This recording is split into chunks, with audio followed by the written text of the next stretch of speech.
Hi, Motheo. My name is Gina. I've just started working and I'm finally able to consider planning a trip to Europe. It's been a dream, but I'm overwhelmed. Flights, hotels, dates, it all feels like a gamble. I'm on a budget, so I need value at every step, but I also want to have authentic experiences that money can't buy. When is the right time to book? Should I wait for prices to drop? How do I avoid the rookie mistakes that make travel more expensive than it needs to be? Gina's question gets right to the heart of what many of us feel when planning a big trip. I've worked hard for this, my savings are in place, my leave days are booked, and I want it to be worth it. Now, travel is one of the most significant investments we make in a year, and yet so much of it feels so uncertain. Flight prices fluctuate daily, deals come and go, and it's hard to tell whether you're making a smart call or falling into an expensive travel trap. Welcome to Everything Counts. In this bi-weekly podcast series, we're frank about money and the particular discussions we should all be having. How to save it, how to spend it, how to grow it, its pitfalls, and how to make it work for us. On Everything Counts, we'll share the information you need to get your financial ducks in a row. Hello, I'm Motheo Khoaripe, host of Everything Counts. In this episode, we're joined by Paolo Giuricich, the head of Investec Travel, and Liezl Gericke, head of international at Virgin Atlantic, who'll help us understand how Gina and anyone else planning a big trip can get more out of their travel budget. So welcome to Liezl and Paolo for this particular episode. I'm excited because I like travel as well. So welcome to Everything Counts. Thank you, and this is a passion point for both of us. I speak on your behalf, Liezl, but we love travel, and we just want to talk travel. Yeah, absolutely. This is the best topic ever. So thank you for having us, and we hope that we're going to make all the listeners smarter today. Look, I have my notebook as well. Good. I'm definitely taking notes. So let's get into it then. When it comes to travel, we're seeing two clear trends, right? Some travelers want luxury. Others, like Gina, want maximum value and to make every rand count. So what's driving this particular shift in the market where people are looking for more rewarding experiences? So I think it's an interesting thing, post-COVID, what we have found is that people are searching for a renewed vigor and meaning in terms of their lives and what they do. And travel lends itself to that because it really gives you the opportunity to be immersed in different cultures, in different parts of the world, and to actually be free to learn things that you wouldn't ordinarily learn if you didn't travel. And as a result, the expectations of travel have really changed quite somewhat. And price is not everything when it comes to travel anymore. It's about that authentic and efficient experience that people are after. And if you like Gina doing it for the first time, would it be advisable to just jump on Google and see where the authentic experiences are? Or would it be worthy to perhaps seek out somebody that would know where the authentic experiences are and that would be able to give you those pointers to say, if you really want bang for your buck and this type of experience, this is how you should go about it? So I think my advice in this instance would be to do your own research by all means, but I highly recommend using a trusted travel advisor because there's so many things that you are not even thinking about as you set out. And as you said, it's hard-earned money. It's your annual leave days that's going towards this. You want to really maximize on it. And travel advisors give you particularly expansive advice on things like visas. Visas are complicated for South African passport holders, and so that's absolutely the greatest value that you can get, not to mention the fact that they're going to give you good advice across multiple types of airlines and hotel groups, etc., etc. So I'd probably say do your own work by all means, but get an advisor who can give you the advice, because you think you're shaving off money by doing it yourself, but actually these guys are advisors for good reason. They know where to find a deal. They are going to give you the best advice in terms of what type of days you should be departing on. Just be really, really clever with how you get value for your money. Now, of course, once you've decided you want value from your trip, the next big question is, where do you start, right? And for most of us, that's booking the flights, which can feel like trying to solve a puzzle sometimes without those puzzle pieces being available. You get advice at work, you get advice at the dinner table. No, book your flight at 2 a.m. It should be better, But, what's the reality of looking for that perfect flight to your trip? I'm going to start off with the one most obvious thing that I think people think that they're going to get a great deal over the Christmas holidays, or they're going to get a great deal over Easter, or great deal over the June, July school holidays. Quite frankly, the strategy to traveling in what we would call peak seasons is just to book early. Get in early, get your dates that you absolutely prefer. It may feel like you're having to sell a limb or a body part because tickets are really, really expensive, but it's best to get in there and buy it early.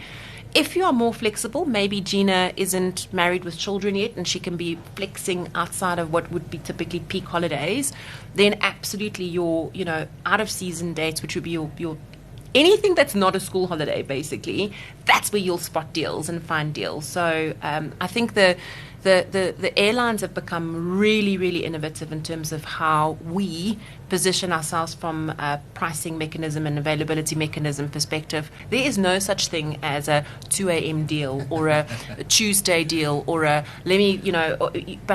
all means, maybe there's a Black Friday sale that's coming up. But bet your bottom dollar, it's going to not be a peak season travel day. It's going to be an out of season travel day that you're going to get the deal for.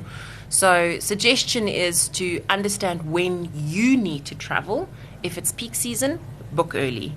If it's out of season, you can shop around for the deal as much as you want. You're going to find the deal. But I don't know if, the funfair around timing is necessarily always going to pay off. Yeah.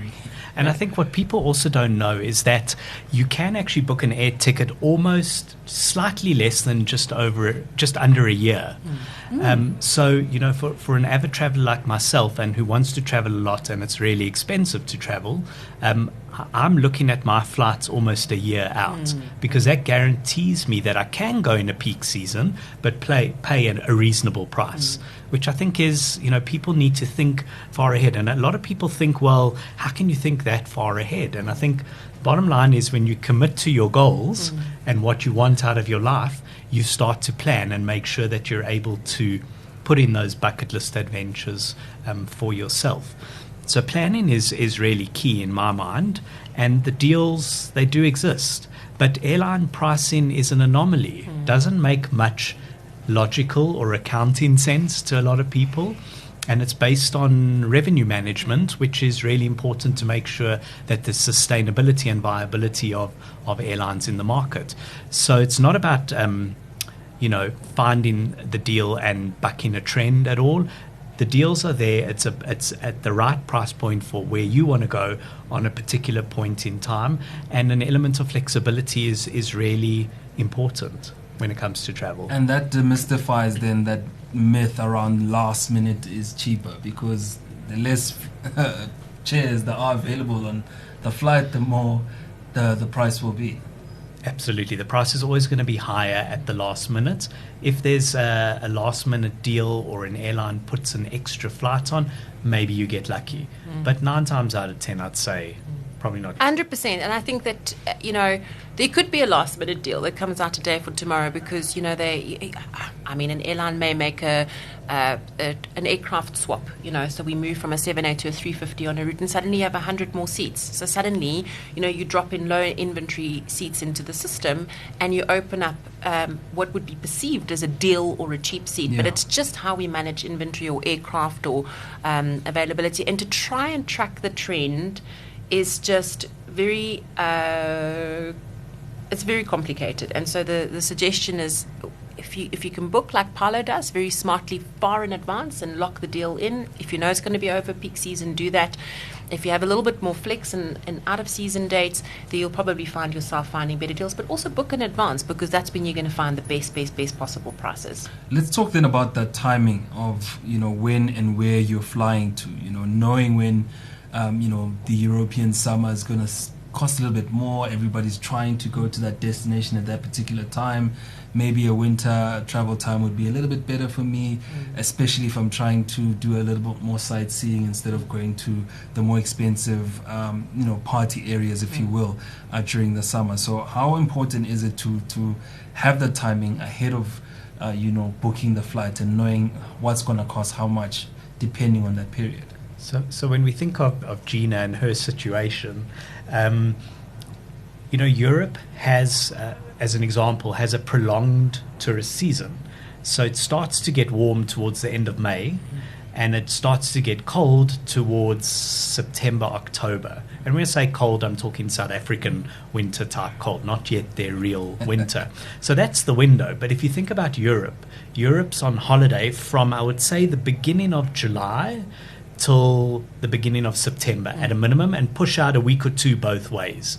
Like that's your peak, ultra peak. But if you went in the second 2 weeks of September, you would still get an amazing experience with less crowds and more tailored to what you want. So I guess it goes back to what the traveler wants. If you want to be in the middle of Ibiza during the holiday season at every single party, you need to go in July, and you're going to pay for that. And Paolo, you want to have a great experience, right? You don't want to just think about the destination. Your travel is also part of the so trip, important. And you want to be as comfortable as possible. So I want to call myself a little bit of a travel snob, because when you get and when you've experienced great airlines and not so great airlines, you start to become a little bit picky, because a seat is actually not just a seat on an aircraft. And I think, when you work with a travel advisor, they can tell you all the benefits of which aircraft are actually the better aircraft to be on a particular day and point in time. And often what you'll see is that airlines advertise a certain product, and then on the day, the aircraft that shows up doesn't have that product. And therefore, it's important to know what product you're buying, what product you're going to pay for, and hopefully what product you're actually going to get. And someone who loves to fly, it's my absolute passion, I know what aircraft, down to whether it's a Boeing or an Airbus, I want to be on, because I know what types of services there are going to be on that plane, and I want to also know what type of food I'm going to have, what type of entertainment there's going to be, and what the comfort levels are going to be. Because at the end of the day, as we said in our previous podcast on travel insurance, you're making an investment, you're paying for something, you're using your hard-earned cash to go and have an experience, and you want to be sure that you get the right experience. So people often just think, I'm going to get the cheapest seat I can get, but think very carefully about what you want. And so, for me, I need to know the aircraft type. I want to know what aircraft is showing up. That's important for me, because some are better. I mean, Virgin Atlantic's Boeing 787-9 Dreamliner is a dream to be on. It's a beautiful aircraft. No, the name is absolutely apt. And there's a lot of different things. And, a lot of our clients are looking for first and business class luxury, and they're not all the same across the different airlines. And I think we've become spoilt as consumers as to the choice we've got. It becomes overwhelming. But each carrier has something very specialist and niche. I mean, traveling Virgin Atlantic recently, I loved the fact that the cabin crew really get to know you and understand you as an individual and connect with you. That doesn't happen on all airlines. So you might upsize on ultra luxury, but you may downsize on the actual feeling that you have on the plane. And although it's only 12 hours or 15 hours, which is a long time, it sets the tone for the rest of your journey. So you don't want to be, stuck 15 hours in a trip that you're dreading because of a long flight that you're not enjoying. So it also helps then to invest a little bit more to make sure that there's comfort. Right? And also things like how much baggage you can take, pre-seating. I always say at the end of the day, all roads lead to the seating. When we have a client complaint, for example, it's often that they didn't get the seat that they want. We need to tell people, seats cost money. You need to pay extra for a seat. If you want that emergency exit you're talking about, you pay extra for that. You're not just going to get it for free. And you're going to be disappointed if you get a middle seat. At the end of the day, and nobody needs to get a middle seat. The person who doesn't plan gets the middle seat. So you want to get what you paid for, and it makes the experience far richer. And sometimes you have to upsell a little bit to get the extras that you want. Enjoying this particular voyage on the podcast, talking about planning your travel to perfection. We're going to take a short break, and when we come back, we'll chat about how putting the trip of your dreams together happens. A card as international as you are. Your Investec private bank account is multi-currency enabled and tailor-made for you. A single account, one card, 4 currencies, unlimited rewards. Easy, seamless, intuitive. Whatever kind of person you are, and whatever your international needs may be, your Investec private bank account is multi-currency enabled and tailor-made for you. When it comes to travel, experience matters. Book through Investec Travel to enjoy 24/7 emergency assistance, competitive rates, and the convenience of using your rewards points. You can choose to do it yourself or chat to one of our seasoned travel specialists. Plus, elevate your journey with In Transit, our premium airport experience service that makes every departure seamless. Because how you travel is just as important as where you're going. And we're back here on Everything Counts, talking about booking your perfect trip and how you can get the best bang for your buck. Now, so you've planned your dates, you've booked smart, you've really thought about it. But if you're a frequent traveler or even someone who travels once or twice a year, you've probably even heard of the words airline loyalty program, right? The question is, are they actually worth your attention? The loyalty programs, because you have them for retailers, you have them for all sorts of products you use. When it comes to travel, these loyalty programs, do they actually give you the value you're looking for? So it depends on how much you travel and whether you have a loyalty attached to a banking product. That will probably guide you on some of the total benefits. So let me talk a little bit just about Virgin Atlantic's loyalty program, Flying Club. We have a very, very, very strong loyalty proposition because we long haul in a relatively small boutique size airline. The way to rake up points and tier points are quite quick and easy versus much, much larger airlines. You need to do a lot more flying to build miles and tier points versus what you would need to do with Virgin. I think the benefit really comes in with airlines who are part of alliances. So Virgin Atlantic is part of SkyTeam, which has multiple airlines part of the program. And the benefit there is that you can redeem and spend miles on any one of the airlines in the program.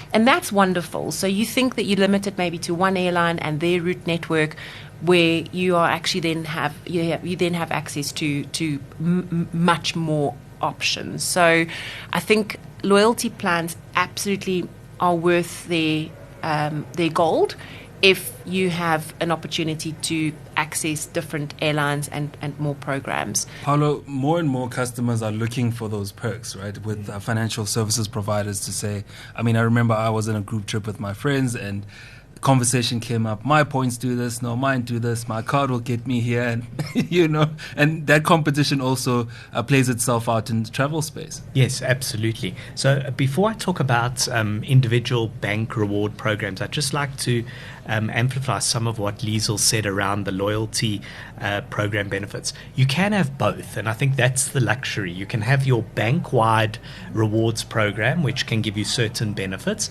and you can still have a frequent flyer program from a particular airline or alliance of airlines. And, what you're looking for are some of the partner perks like lounge access, early check-in or priority check-in, extra baggage, perhaps you get your seat. And then I think the other thing to note is that loyalty programs have gone through significant change in the last, I'd say, 5 years or 4 years post-COVID. And a lot of the loyalty programs from airlines don't deliver what they promise to do. Virgin Atlantic's one is brilliant and really does deliver. But there's other programs in the market that really don't deliver and are really not worth their weight in gold. And that's, I guess, where the banks come in. So banks often run their own rewards or loyalty programs where you earn points for the spend that you have that you can then use. And one of the ways Investec clients can use it is through Investec Travel to be able to unlock some of those awards.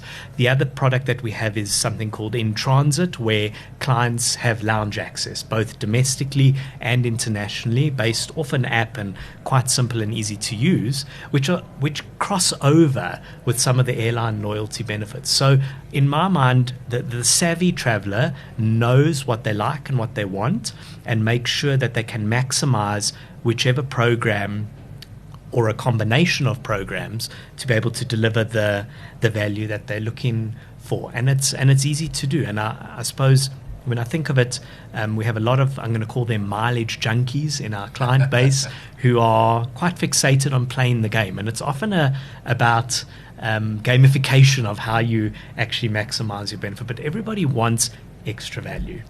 And this is ways of getting it. And I think that maybe just to come back to the Investec program, and this is where I think there's really true value in this, and I say this with great respect to all airlines, but most airlines offer a very limited number of seats per aircraft for redemption purposes. And in some cases, over peak dates, there are no seats allocated for redemption.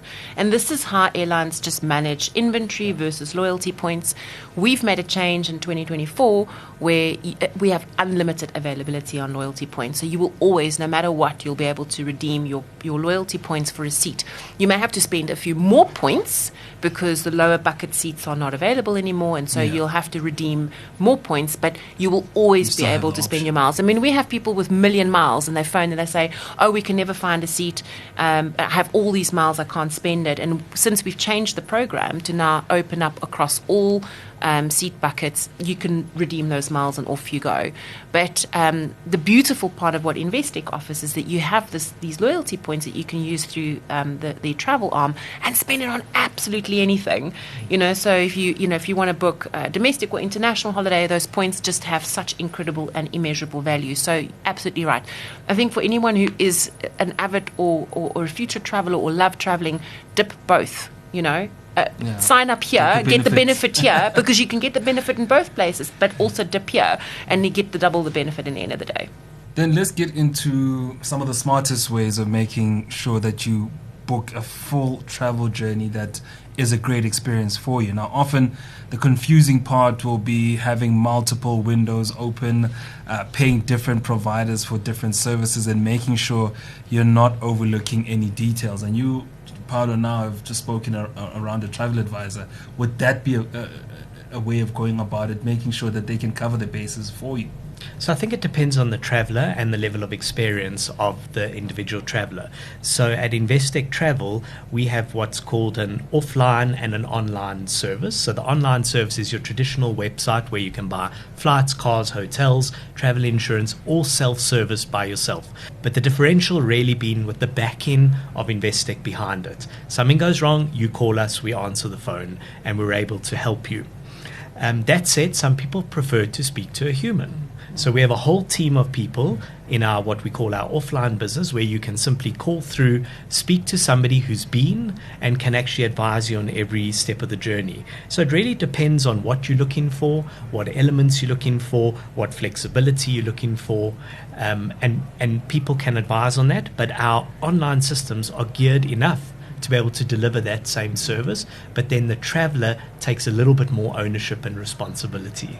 Now, Gina is talking about experiences that money can't buy, right? There are those Instagram posts where you've seen somebody's expecting a certain experience, they land, and it's not what they exactly wanted to get. So how do you go about organizing a trip that is rich in experience without being over the budget as well? I'm going to grab this one, Paolo, because at my old age, I'm still learning new things. So just on this very recent trip to Europe, and it just shows you how different people come together. They bring different sort of little nuggets of knowledge. But we traveled to Europe, and every day the crew stopped in a different port, and off you get off the boat. And the excursions on the boat is so cost prohibitive.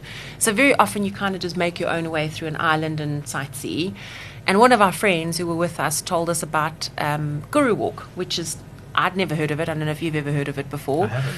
But it's an app, and you just download the app, and it's absolutely, completely and utterly escorted touring by rated tour guides from every city possible around the world for no fee. You don't pay anything other than what you feel is a good tip at the end. And the one bit of advice I want to say is AI has become unbelievably helpful. So you get into a destination and you're arriving at a train station where it's all in a foreign language. Now you ask AI, hey, I've just arrived in Rome airport. I need to get to this hotel. What is the best or most cost-effective way to get there? And they'll tell you, get on this train, on this line, at this cost, buy the ticket here. It's going to take you approximately this duration of time, and off you go. So you can simplify and enrich your experience so much on the go with AI, but beforehand working through a trusted travel advisor, making sure that you have it all packaged up. Well, the saddest thing about this conversation is that it's over. Paolo and Liezl, thank you so much for taking us through that. I've learned a lot today, and I'm sure you've given Gina a great deal to think about as she plans her dream trip. Planning ahead of time is always a good thing. Be willing to pay more for better experiences. A travel advisor is actually quite key as well. And use technology to mark the best experiences, but also don't overplan. Stay open-minded, and that should give you those Instagrammable moments. Next time on Everything Counts, we shift gears and talk cybersecurity and financial fraud. In the meantime, send in your questions for us using the hashtag #EverythingCounts. See you in a fortnight. The views expressed are those of the contributors at the time of publication and do not necessarily represent the views of the firm and should not be taken as advice or recommendations. Investec Private Banking, a division of Investec Bank Limited, a registered credit provider committed to the Code of Banking Practice as regulated by the Ombudsman for Banking Services.